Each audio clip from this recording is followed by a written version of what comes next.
Kalau malakut gampang, antum tidur dalam keadaan zikir, dalam keadaan wudhu, itu sudah masuk alam jabarut kalau tidur. Apalagi kalau zikirnya lagi ketidur. Gitu. Maka kalau ada orang ketiduran lagi zikir, biarin, jangan diganggu. Karena dia ruhnya sedang berjalan di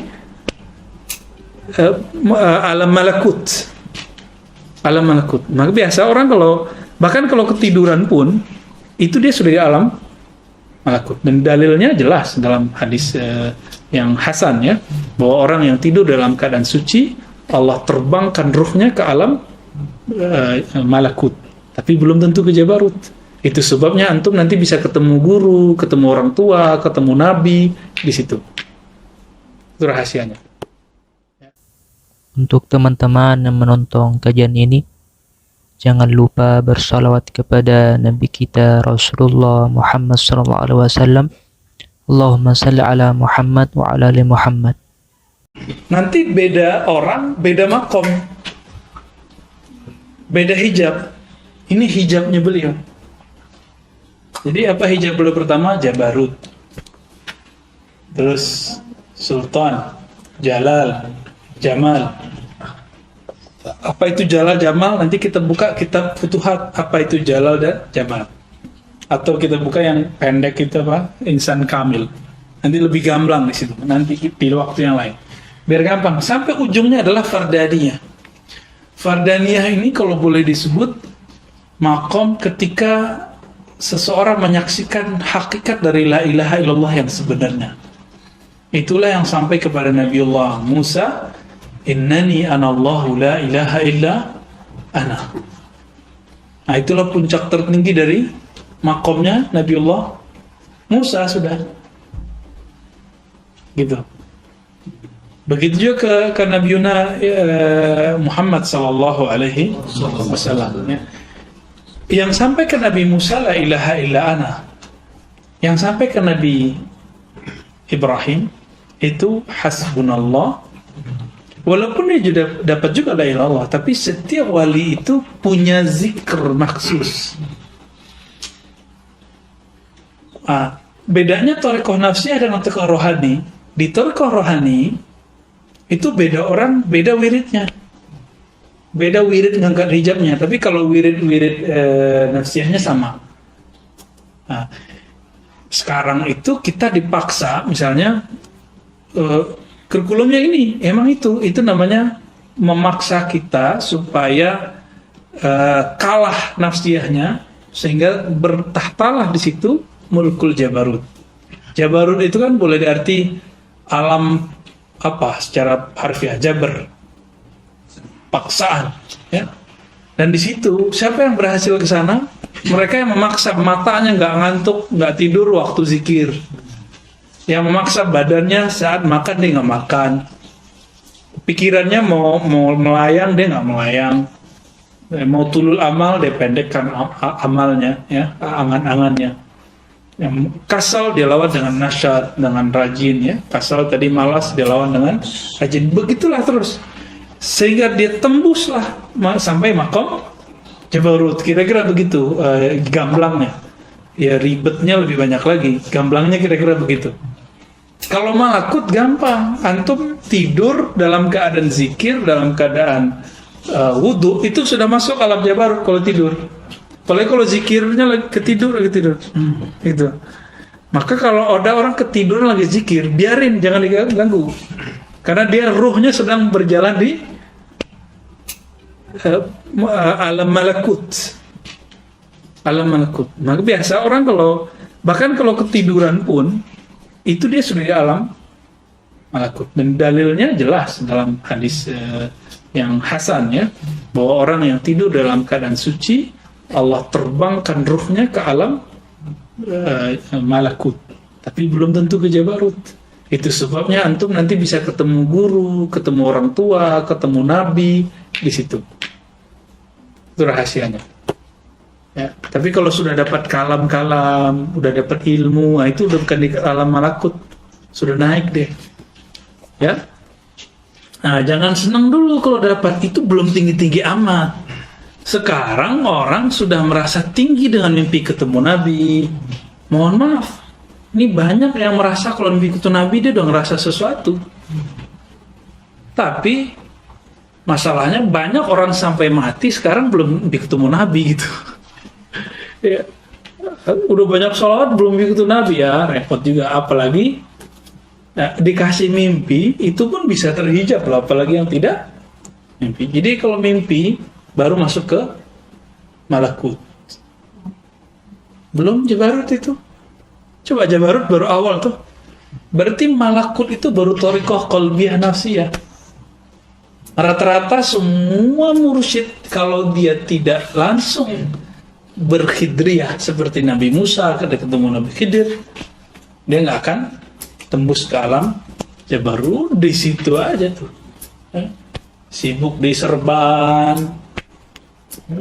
tebel-tebel, sibuk di penampilan zahir.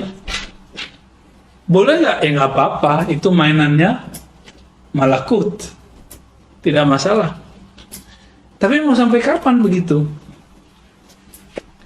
Kalau orang tahu jalan ke Bandung, ya dia ajak ke Bandung. Ada berapa jalan ke Bandung? Banyak.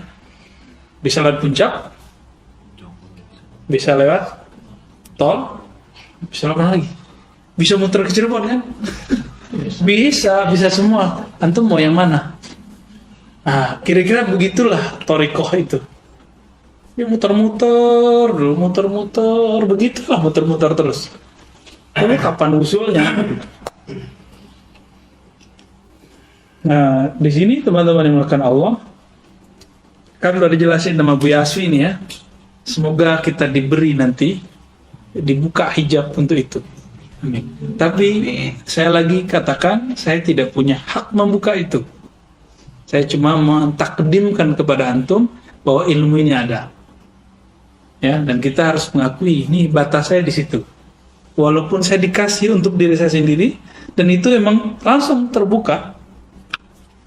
Awal saya dibuka oleh beliau itu, ya dikasih ini, kita zikirkan, kita wiridkan, langsung diberikan itu kalam-kalam itu, berdialog, ya, dan nggak bisa dibuat-buat. Emang begitulah pemberian Allahnya.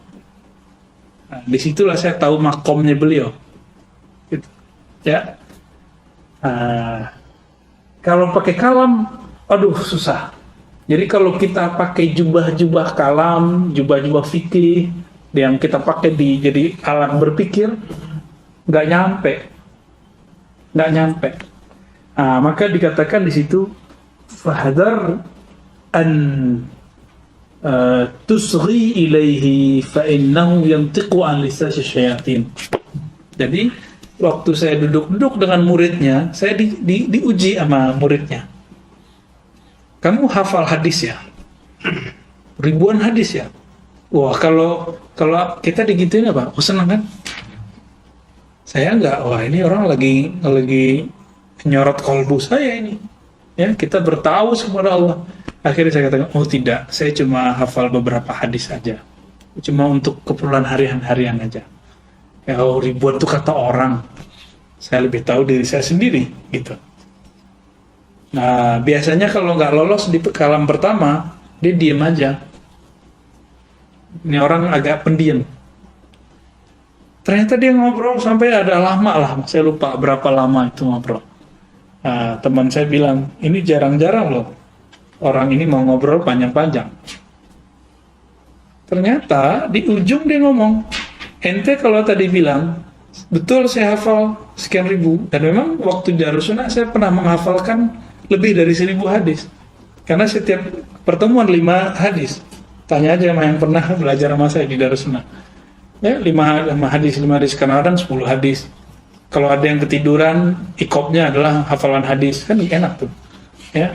Kalau ada yang beberapa kali, ya, hafalan hadis aja udah. Dan akhirnya kita terbiasa menghafal. Sekali dengar hafal. Hidup pernah mengalami hal itu. Tapi bikin sombong, karena di kolbu masih ada kibir sedikit atau banyak, kita kan nggak tahu. Nambah ilmu, nambah kibir. Nih hati-hati loh ya. Sombong itu ada sedikit saja, nambah cantik, nambah gagah, tambah sombong. Nambah rumah, apalagi nambah istri. Nambah buku, nambah bacaan, itu dia tambah gede tuh. Jadi ke benalu, coba lihat benalu, pohonnya kecil dia kecil, pohonnya besar dia besar. Benalu inilah yang menghalangi tumbuhnya, membesarnya satu pohon. Nah, pohon rohani ini jangan biarkan ada benalu kibir. Kibir ini pun awal. Kalau sudah ada kibir nanti muncul ujub-ujub. Pria, kemana-mana perginya udah. Ya, ini yang kita sebut apa? Kayak orang sakit gula. Kalau gulanya berat ke ginjal, sakit ginjal. Ya, gulanya berat ke jantung, jantung. Paru-paru, paru-paru. Kalau sudah kompleks, namanya apa? Komplikasi. Nah itu tuh kira-kira begitu. Mau dibiarkan. Jadi mau dia kiai, mau dia ulama, mau katanya mursyid, mau katanya profesor, apalagi orang-orang kayak kita gini, ya. Kalau itu kita biarkan kibir itu sendiri, ya, kita biarkan, apa kata Allah? La yadkhul jannah man kana fi qalbihi mithqala dzarratin min kibr. Lalu iblis disebut aba wastakbara. Aba wastakbara. Jadi siapa yang membiarkan kibir itu bertahta di kalbunya, mustahil dia masuk ke alam jabarut. Karena jabarut itu menghancurkan si kibir. Hancur kibir, antum masuk ke alam jabarut. Nah, ini yang kita sebut jubah-jubah. Nah, bagi santri, jubah santrinya, bagi dokter, jubah dokternya, bagi magister, ustadz, dai, itu jubahnya. Bahkan wallahi, gelar habib, gelar kiai, gelar wali, gelar mursyid, itu semua hijab. Itu jubah-jubah yang menghalangi kita masuk ke sana.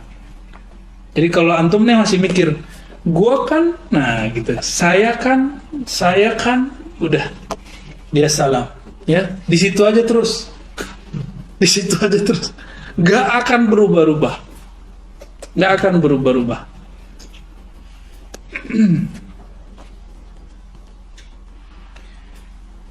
Namun kalau Allah izinkan antum nanti umur panjang, lalu Allah izinkan ketemu dengan pemilik ilmu khidriyah ini, ilmu walayah ini, ya, akan nanti akan sampai di taraf berikut. I'lam anna Allah tabaraka wa ta'ala arrafal ibada asma'ah. Ini yang pernah saya bahas kepada beberapa teman-teman, ya.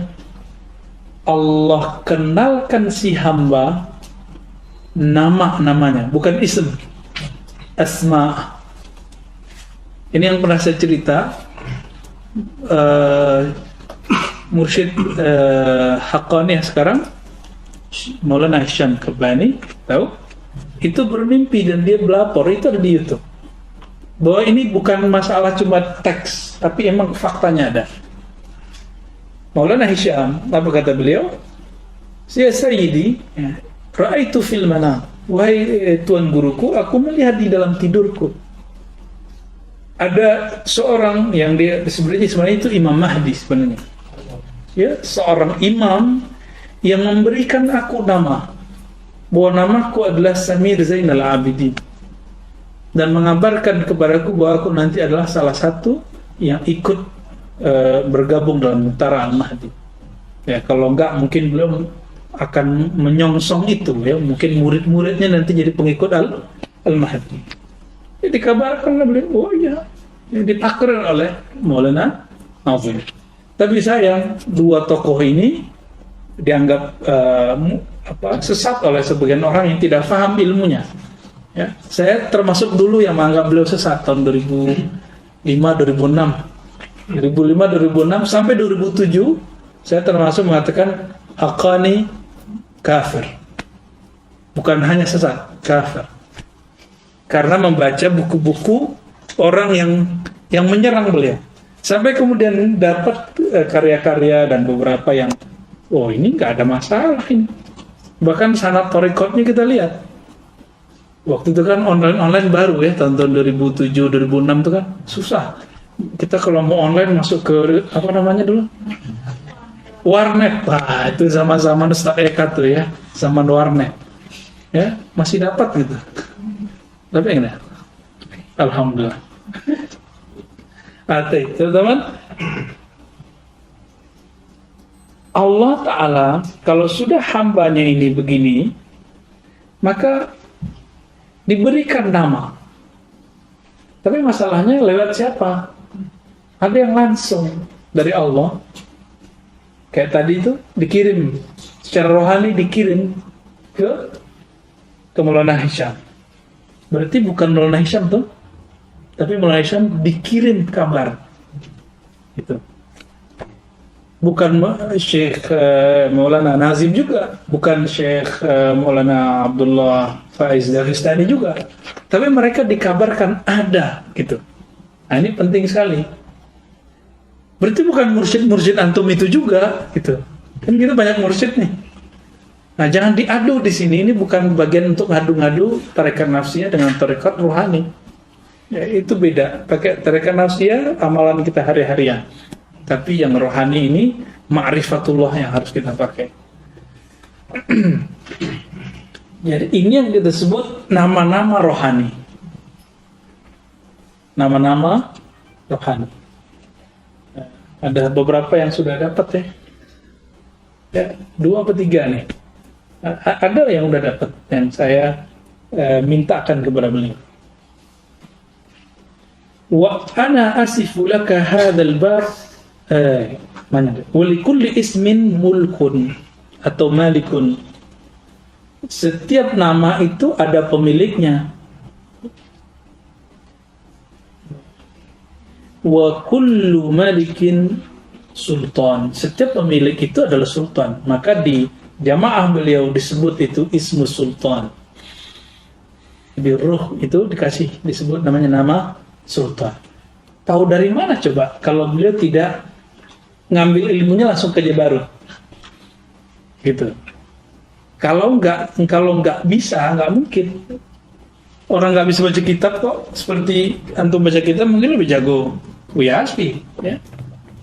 Dan saya emang mengagumi bacaan Buya Hasbi dari dulu ya. Keren kalau dia baca tuh keren. Alhamdulillah ya, berkah lah. Wa fi kulli malikin majlisun wa najwa wa hadaya li ahliha. Di setiap kerajaan pemilik, atau kalau kita baca mulkun majlis ya, kalau kita malikin, setiap raja mempunyai majlis. Dan najwa, apa arti najwa? Berbisik-bisik, ada tempat ngobrol di situ. Wa hadaya li ahliha, dan hadiah-hadiah. Nah, ini hadiah-hadiahnya yang bisa sebut dengan bisa ma'rifatullah, bisa hakikat. Apa beda ma'rifat dengan hakikat? Kan ada syariat, tariqat, hakikat, ma'rifat. Semua itu adalah syariat. Cuma kenapa kita pisah? Ada syariatnya syariat, ada tariqatnya syariat, ada hakikatnya syariat, ada ma'rifatnya syariat. Gitu maksudnya. Semua ini adalah syariat. Syariatnya ruku, kita udah tahu. Punggungnya lurus, tangannya di mana, terus baca apa. Tariqatnya bagaimana? Dibacalah subhanallah, itu tariqat. Jadi setiap orang sudah baca subhanallah bihamdih, dia sudah bertariqat. Lalu apa hakikatnya? Hakikat itu dia kemudian meyakini bahwa ini milik Allah, yang maha suci Allah. Apa ma'rifatnya? Nah, inilah laduni di situ.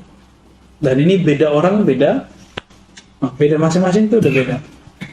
Nah, ini yang disebut ma'rifat di situ, ya. Kalau dia baru di akliyat, maka dia melahirkan makna-makna akal. Oh, subhana, maha suci. Nah, ma'rifatnya baru ma'rifat akliyah. Kalau dia baru kelas terjemah, ya nerjemah. Capek nggak nerjemah lagi sholat?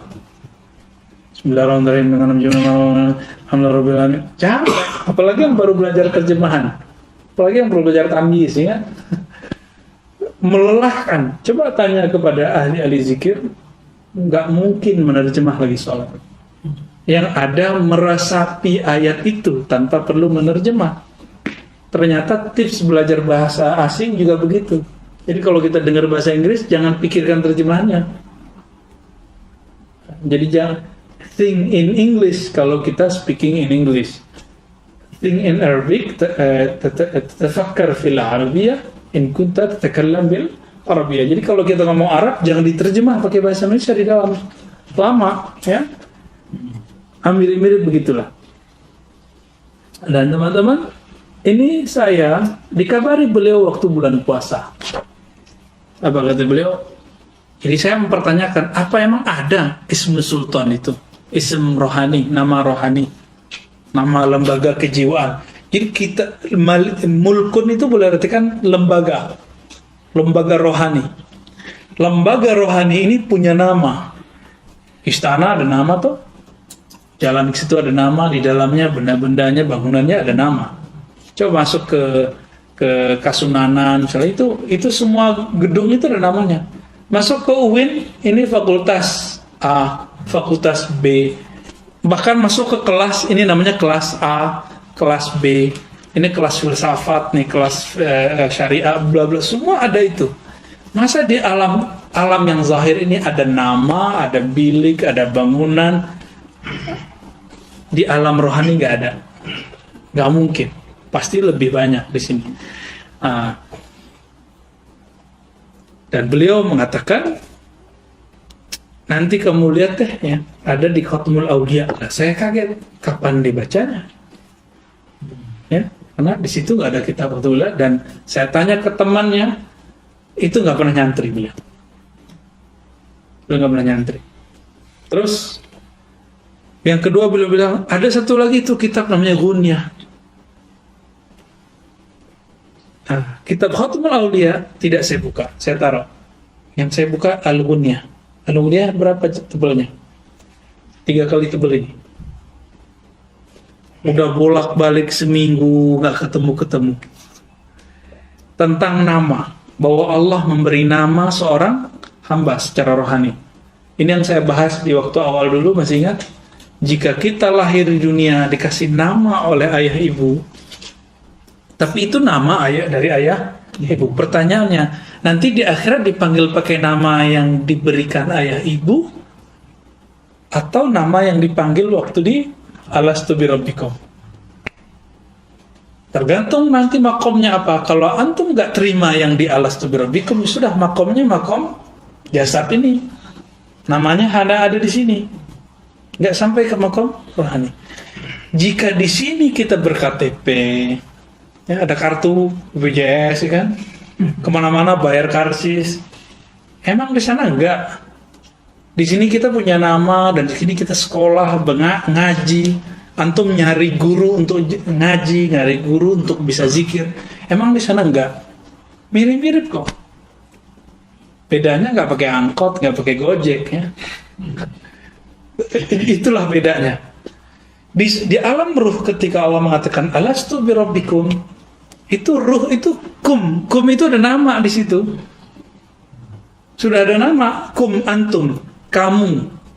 Ketika disebutkan kamu sekalian, itu sudah ada nama-nama ruh. Nah, nama-nama ruh itu yang bisa mengetahui dan bisa memberikan ulang, itu adalah yang khidriyah itu. Nah, ya, kalau di zaman Syekh Abdul Qadir, ya beliau Ghausnya. Di zamannya Syekh Abdul Hasan Syazili, ya beliau. Ba'udin Naqsyabandi, ya beliau. Bahkan kabar baiknya, di negeri kita ada dulu Syekh Nawil Bantani, itu masuk ke jaringan itu, jaringan Al-Ghaus. Jadi jangan sembarangan bilang wali kutub Ghaus, ya. Itu Ghaus-Ghausan, itu Ghaus gosong kali. Ya, kita agak hati-hati di sini. Jangan menempatkan orang yang bukan di makomnya. Orang belum doktor, jangan tulis doktor, ya kan? Jangan senang antum dipanggil doktor. Itu nipu diri sendiri. Kalau kayak Buya Aldomi kan udah jelas mau promosi, semoga panjang umur. Ya. Kan udah ujian, nggak apa-apa kalau dokter. Tapi kalau ada orang, dia belum S2 aja belum, udah ditulis profesor, dokter. Ya. Tahu sendiri siapa orangnya. Seminar di mana, pengajian akbar di mana, dia tulis profesor dokter. Itu menipu diri sendiri dan menipu jamaah gitu. Jadi di dunia dia sudah menipu jamaahnya, gimana di akhirat kan? Kecuali kalau itu kerjaannya penitia, gak ada urusan dia ya.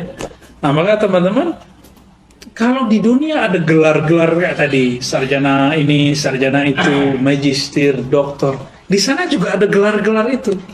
Nah ini kita sebut asma. Kalau orang sudah diwisuda, dia S3, dikasih nama baru depannya, doktor.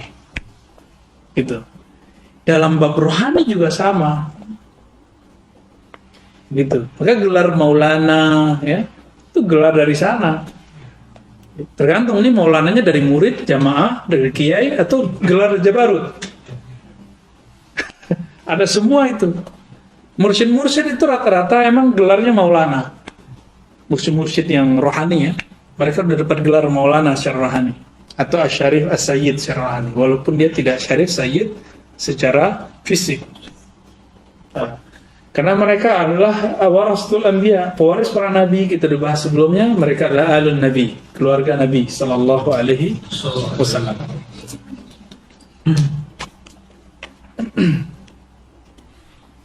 Nah, kita taunya nama kita sekarang apa? Ya, nama yang dikasih bapak kan gitu. Dan antum bisa bayangkan nama yang diberi orang tua. Orang kita mengenal Allah nggak? Kita tanya lagi. Orang tua kita mengerti nggak alam ini? Enggak. Berarti nama itu hanya berlaku di. Lalu apa makna hadis? Sesungguhnya kamu akan dipanggil di akhirat dengan namamu dan ayahmu. Nah, tergantung antum berayah cuma di alam ini atau juga ayah rohani. Siapa ayah rohani kita? Yang disebut Abul Arwah siapa? Man huwa Abul Arwah? Siapa dapat gelar Abul Arwah? Di Dalail ada. Ketemu nggak asmanya di sini? Siapa yang dapat gelar Abul Arwah? Nabi Yuna Muhammad Sallallahu Alaihi Wasallam. Nah ini kenapa kita harus baca asma Nabi di sini kan ada. Silakan nanti dilihat lagi. Abul Arwah. Maka semua orang nanti akan dipanggil dengan nama Muhammad kalau dia ngerti. Muhammad apa nih namanya? Ini salah satu namanya. Ya. Kalau dia pewaris rohani, mungkin dia dapat gelar Ahmad. Karena Ahmad itu rohaninya Nabi Sallallahu Alaihi Wasallam. Jadi ketika al-anbiya, ulama warasatul anbiya, dia mewarisi tidak hanya Muhammad tapi juga Ahmad. Kira-kira begitu. Bisa kan dicerna? Ya, alhamdulillah rabbil alamin. Jadi adakah nama rohani itu? Ada.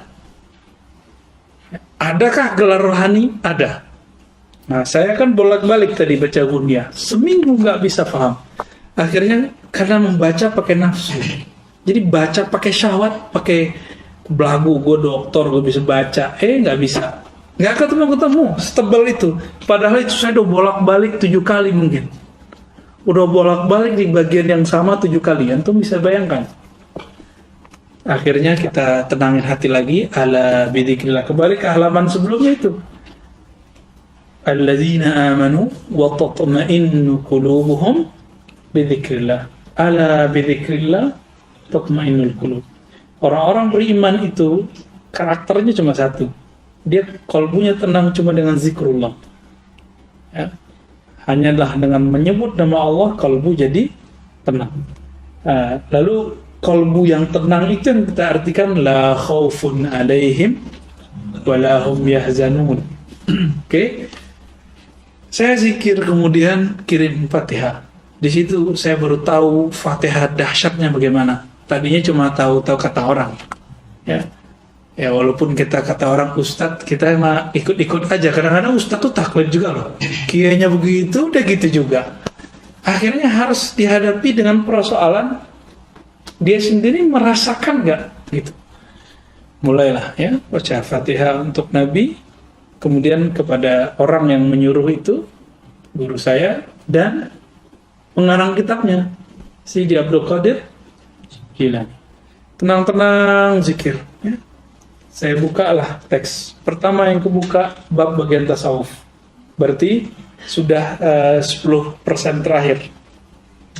Lalu kita buka halaman pertamanya, nggak ketemu. Dibuka di halaman keduanya, langsung ketemu cuma 2 baris. Cuma 2 baris. Kalau murid sudah berganti sifat dari sifat basyariahnya, dan dia menjadi fana, itu yang disebut kuntu sam'ahul ladzi yasma'u bi, kembali ke hadis yang tadi baca Bu Yasfi, maka dia menjadi murad. Jadi murid itu dia yang berkehendak mengenal Allah. Tapi ketika dia sudah habiskan sifatnya, dia buang hijab-hijab itu dengan izin Allah, maka dia berganti menjadi murad. Dia yang diinginkan Allah. Berubahlah namanya dari nama orang tuanya yang dikasih orang tua menjadi nama yang ada di sisi Allah. Nah, yang dikasih hak itu cuma Ghaus. Di zaman beliau Ghausnya adalah Al-Hakim At-Tirmidzi. Dan saya kasih tahu saya bukan Ghaus. Ya, jadi jangan minta nama itu kepada saya, tapi saya bisa mintakan kepada ahlinya. Gitu. Dan kita harus tahu makom kita. Jangan berbicara di makom yang bukan makom kita. Kalau saya ngasih antum nama, itu bukan nama Ghausiyah, bukan nama sultan. Itu nama gelar mungkin persahabatan, perguruan, atau suhbah. Itu gelar-gelar, ya bolehlah. Nanti bisa jadi syafaat solihin lah nanti kita, ya. Tapi kalau yang itu sudah permanen, ruhnya berarti positif, percikan dari Nur Ahmad, Nur Muhammad tadi. Ya, tinggal dipertahankan kalau nanti dapat. Ya. Nah ini teman-teman, ini yang paling inti sebenarnya di bagian bab ini ya. Jadi Arrafallahu al-ibad asma'ah. Nah, kalau antum sudah faham sampai ke belakang, di bawahnya coba lihat. Wa huzuzul muhaddatsin hum khasatul awliya mulahazatu tilka sifat wa ishraqu nur tilka sifat ala qulubihim wa fi sudurihim. Jadi asma-asma ketika mereka tahu cara mengolahnya, nanti akan ada karakter-karakter di situ. Ya. Jadi Al-Ghaus ini dia punya pemahaman terhadap lembaga rohani. Dia pandang kita sekali, bahkan nggak melihat kita, cuma kasih nama jasad. Dia langsung bisa nanti melihat rohaninya, nama rohaninya ini, lembaga-lembaga rohani di belakangnya, sultannya apa, jabarutnya apa, nanti dia tahu semua. Dan itu bagian dari khususiyah warasatul Anbiya, ya. Ya sama lah kayak dokter tahu kan cara ngurusin pasiennya, taruh begini dan segala macam. Oke, kira-kira itu teman-teman yang melakukan Allah. Ditutuplah dengan satu ayat di sini, walaupun di sini bukan penutup. Wal awwalu wal akhiru wal zahiru wal batin wa huwa bi kulli syai'in alim, ya. Allah lah yang maha awal, dialah yang maha akhir, dialah maha zahir, dia yang maha batin. Yang zahir itu adalah ma zahara ala qalbin atau ala ruhi ibadihi. Nah, kira-kira itu. Semoga nanti kita menemukan isem ruh kita sendiri, ya. Yang saya dikabarkan beliau bisa di dunia ini, bisa antum tak saat sakarat, bisa nanti udah mati, pasti alam barzakh. Itu bisa nyari nanti. Kalau enggak nanti terakhir di akhirat. Akhirat tuh panjang lagi di padang mahsyar. Nah, coba masih ingat gak teman-teman? Riwayat Nabi Adam didatangi oleh umat manusia minta syafaat. Itu minta nama sebenarnya kalau bahasa kitab ini. Ya, minta nama itu. Masuk nggak saya daftar syafaat? Apa kata Nabi Adam? Loh, saya nggak punya hak. Saya nggak punya hak. Nabi Adam ini nggak punya hak. Masa mursyid punya hak? Ya, masa cuma baca kitab ini dapat hak? Nah, jangan sotoy gitu ya. Jadi kita baca kitab ini, kita tahu batas-batasan kita. Turun ke, apa kata beliau? Cari Nuh. Dialah nabi pertama di bumi. Datang Nabi Nuh. Nabi Nuh bilang apa? Loh, saya punya banyak salah. Datanglah ke Ibrahim. Ibrahim bilang, oh saya pernah bohong 2 kali, nggak pantas. Jadi bagi mereka kesalahan kecil ini membuat mereka merasa tidak pantas. Nah, kita setiap hari buat salah, terus merasa pantas. Ya, kayaknya nggak pantas dapat nama deh gitu. Terus ke Nabi Musa. Nabi Musa mengatakan apa? Saya punya kesalahan banyak, mukul orang, ya kan? Nah, terus sampai ke nama Nabi Musa apa? Jadi Kalimullah itu nama Allah yang kasih. Wa kallamallahu Musa taklima. Nabi Ibrahim gelarnya apa? Khalil. Nabi Isa gelarnya Kalimullah, Ruhullah wa kalimatuhu. Itu nama, teman-teman. Itu salah satu nama mereka. Namanya masih banyak. Nanti apa lagi? Apa kata Nabi Isa? Di riwayat lain tidak disebutkan Nabi Isa, cuma Nabi Musa. Nabi Musa mengatakan, datanglah ke Muhammad. Nabi Muhammad, karena sering kita berdoa. Jadi antum kalau nggak dapat namanya di dunia, sering-sering aja baca doa akhir azan itu, setelah azan. Allahumma rabba hadhihi ad-da'wati at-tammah was-salatil qa'imah ati Muhammadan al-wasilata wal fadilah wab'athu maqaman alladhi wa'adtah. Sampai di situ, raditu billahi rabba wa bil islam dina wa bi sayyidina Muhammadin nabiyya wa rasulah. Wasilah dan maqam mahmuda itu adalah maqam ini, maqam yang berhak memberi nama itu, maqam ghausiyah. Ya, tidak semua ghaus dapat itu, cuma ghaus tertentu yang dapat, tidak terbatas ya. Akhirnya Nabi Muhammad memberikan daftar. Nah, itu udah telat tuh dapat di situ. Jadi yang nyarinya nanti di padang mahsyar itu sudah telat, dan itu orang awamul muslimin. Semoga yang sudah tasdik ilmu ini Allah berikan walaupun sesaat sebelum meninggal. Amin ya. Antum dapat nanti dalam barzakh itu syukur. Nanti di alam barzakh ini meninggal.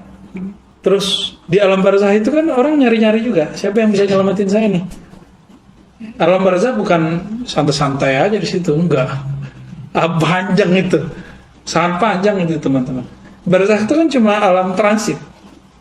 Coba contoh nih, teman saya ke Hong Kong, di imigrasi ketahan. Imigrasi itu barzakh. Ditanya-tanya, diinterogasi. Interogasi itu mungkar nakir. Kamu punya pengenalan nggak? Punya. Siapa? Perdana Menteri. Oh, langsung tembus itu. Atau Mina udah bilang, teman saya dulu ke salah satu lembaga zakat. Oh, saya mau ke sana, nanti dijamin di sana, makan saya di sana. Jadi itu ditanya persis, mirip-mirip begitu. Alam barzakh itu begitu. Kalau kita bisa menghubunginya, nanti bisa balik, dia bisa tembus. Nah, nanti antum menghubungi siapa?